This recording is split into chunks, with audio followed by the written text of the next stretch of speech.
if you're in the single digits, your chin is on, and I mean this with all due respect, but we all know Amir Khan, your chin is on the level of someone off of the street, basically. If Yuri has been knocked out before by up kick and he recovered mid unconsciousness and started grappling in the middle of, like, tell me what you think of the system. And then also I want you to think of some of the fighters that you like, or some fighters with infamous chins, and you rate them based off how you think things should go. Let's talk chins.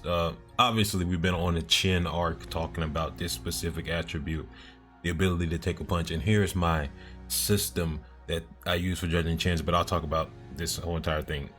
First of all, whenever you see me create a system, let's be honest here, like the striking archetypes, my judging of boxing, that was a long time ago, and now the TRR system for chins. No one, at least I don't expect people to sit down with like a piece of paper writing down details and measuring fighters up to criteria or doing something. No, that's ridiculous. But really what these systems are is basically taking unconscious processes of how we look at things and kind of like organizing them through like a conscious system. So organizing our ideas. Science, that's why it's called the Sweet Science Lab. That's why the channel is called Fight Science Philosophy. That's what we're all here for, just the advancement of knowledge and wisdom. Now let's talk about TRR, threshold, reaction, recovery. These are how my brain processes chins. You could tell me how your brain processes chins. But before I get into the 3 pieces, there's 3 pieces I need from you. Like button, subscribe button, notification bell. Okay, let's go. I originally created this in 2021, so I had to go back and look at this, and it was interesting seeing what I wrote. T for threshold. Threshold is basically the level of possible damage being transmitted to the chin. And I'll break it down into punch effectiveness. And this is kind of, it gets too complex. So basically I'll just say there's 3 things that measure punch effectiveness: power, accuracy, timing. Power, accuracy / precision. Power, how much force is being generated with the shot. And we'll talk about, you see a lot of KOs here, we'll talk about some of that. How much power is being generated with the shot, force. Accuracy, hitting the right spots like the temple and the chin, those have different reactions, jaw, stuff like that. And then timing, hitting somebody when they least expect it, or timing them in between shots, stuff like that. And basically 4 levels of punches. Code green is like you shouldn't be in trouble. If you get hit with a code green, it's probably like a jab or like an arm punch. Code yellow, it's a pretty good shot, like you'll show a reaction to it. Code orange, you could get rocked or you could get dropped. Code red, Deontay Wilder. Code red right there. It's a lot of code reds in this slideshow. So that's threshold, basically, like what type of level of shot does it take to get you to the point where now the second R comes into play. What happens when you are damaged? Well, reaction, that's the first R. When you get hit with a punch, what is your voluntary and involuntary reaction?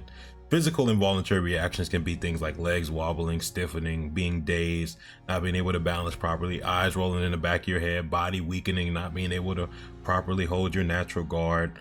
And then mental involuntary reactions are shown through signs of panic or fear, like noticeable changes in facial expressions and body language directly after a punch. Now, on the other hand, voluntary reactions are how you deal with the initial shock of a punch. Do you stand still, come forward, open up with a combo, get on your back foot, turn your back, complain to the ref? That's foreshadowing, turn your back.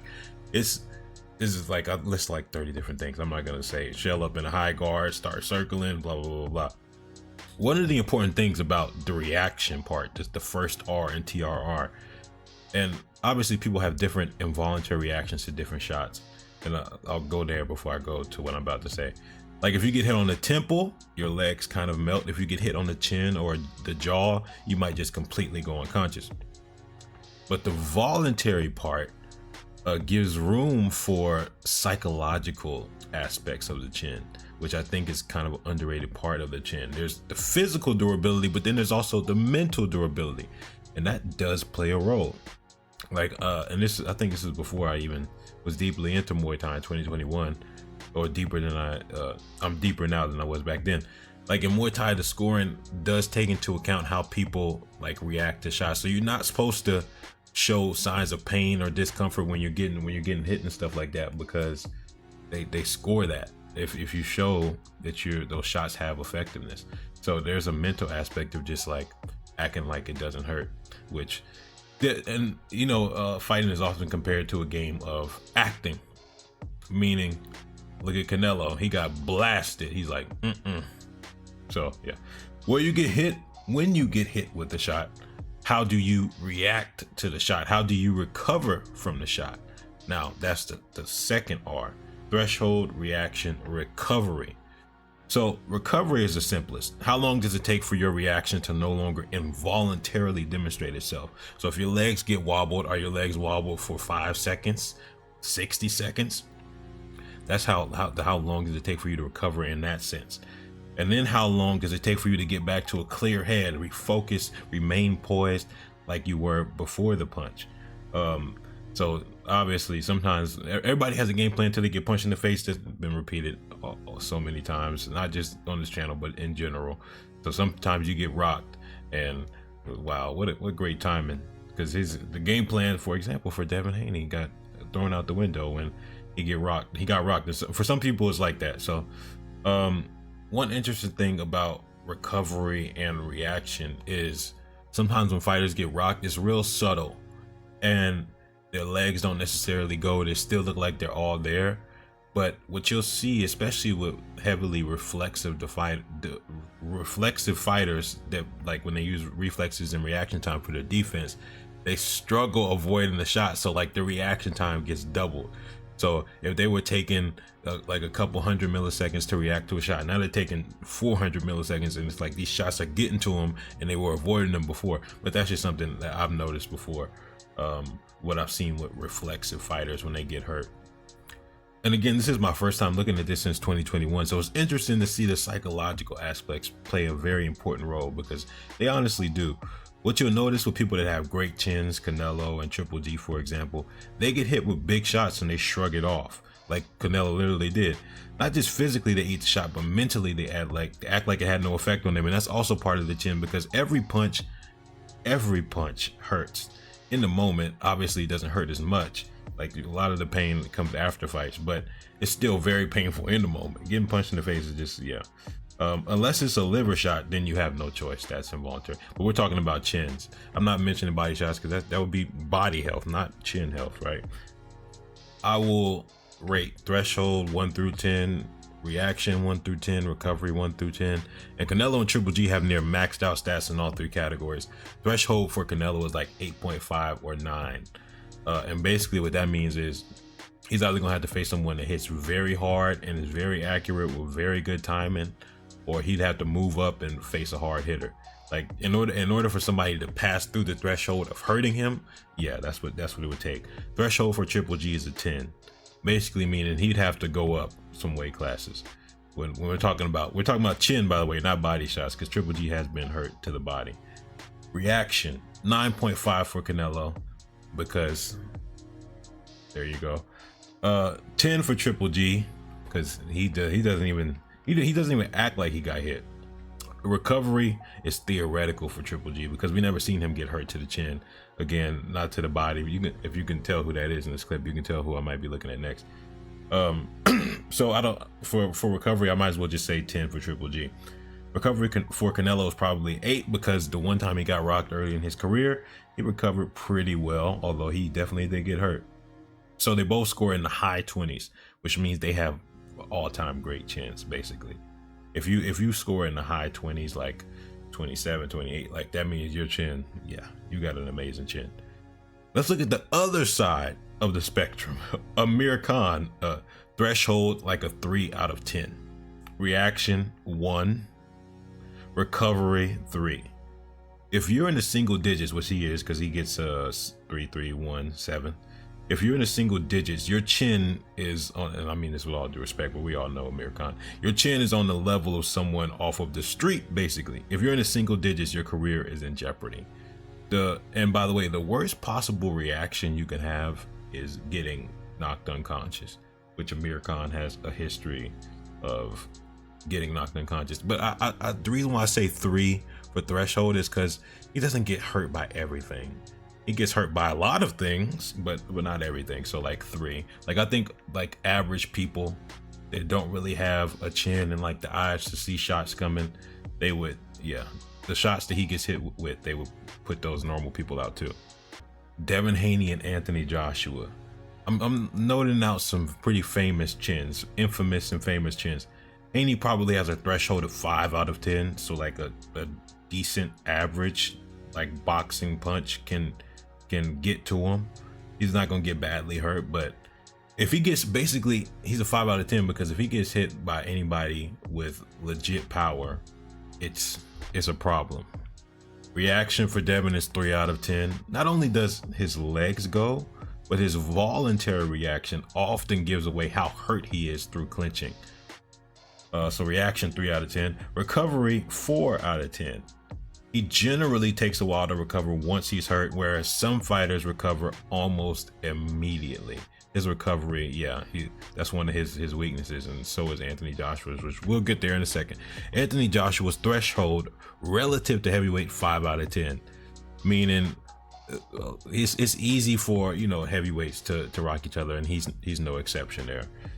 You could argue 4, and that could be fair, 4 out of 10, a little bit below average, but I'd say he's around 4.5, 5.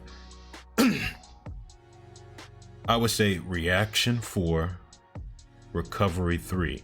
So the opposite of Haney, because he's more poised than Haney at the same time, but also when he's hurt for a while, and his legs are shaky for a while. So his recovery takes quite a while. Now, a couple of MMA ones too. Yuri, his threshold is 8 out of 10, meaning it's going to take a significant big code orange or code red type of shot to actually rock him. It has to be heavy, it has to be well timed, and it has to be well placed in order to break his threshold and show signs of damage. Well, significant damage. His reaction, 9 out of 10. He doesn't show signs of caring or slowing down to the degree that would convince his opponent that he's truly hurt. He still tries to handle business, and rarely do his legs go very badly, and his reflexes are still there. His reaction is great. That's a very high reaction score. Recovery, 9.5 or 10 out of 10, because Yuri has been knocked out before by upkick, and he recovered mid unconsciousness and started grappling in the middle of, like, that's like yeah, that's like a 10 out of 10. And he's got rocked so many times on other occasions, like Glover rocked him. He's like a zombie. Alex hit that man with 30 elbows to the temple, and he like melted, then he got back up. Yeah, he's hard to put away. All right, here's another MMA one. Infamous chins, by the way. Cody Garbrandt, threshold 3 out of 10. Definitely below average relative to the weight classes he fights in. Below average would be 4 or 3. Not horrifically bad like a 2, but 3, because it don't take too much to get to him. Reactions, 5 out of 10. His body doesn't do more or less than the average of how people react when they're hurt. And then he does fight back, so those are some positives. There's positives and negatives, so it's pretty average of 5 out of 10. Not too good, not too bad. Recovery, 5 out of 10.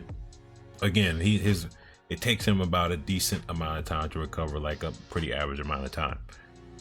Now, these ratings, I'm sure y'all can critique me on the ratings of some of these fighters in the comments, and I would love that, actually. And I would say, if you want to be at a decent level, you want to have like a 15 out of 30 with the TRR scale. That would be like average. You would want to be at least, around average, 15, 17, 18. Once you get, above 15, you're doing a lot better than you would be otherwise. But I think chin is crucial. I think there's some stats, if you have a lot of them, I said stats like it's a video game. Some attributes, if you have a lot of power, it's very helpful. If you have a great chin, it's kind of helpful. If you have, a lot of speed, it's very helpful. But some things, if you don't have a lot of them, you're in danger. Chin is one of those things. So I think those will be my final thoughts, and we'll save up for some other stuff that's coming very soon. Stay on the lookout, notification bell on, get in the comments, tell me what you think of the system, and then also I want you to think of some of the fighters that you like, or some fighters with infamous chins, and you rate them based off how you think things should go. That's all, Fight Scientist.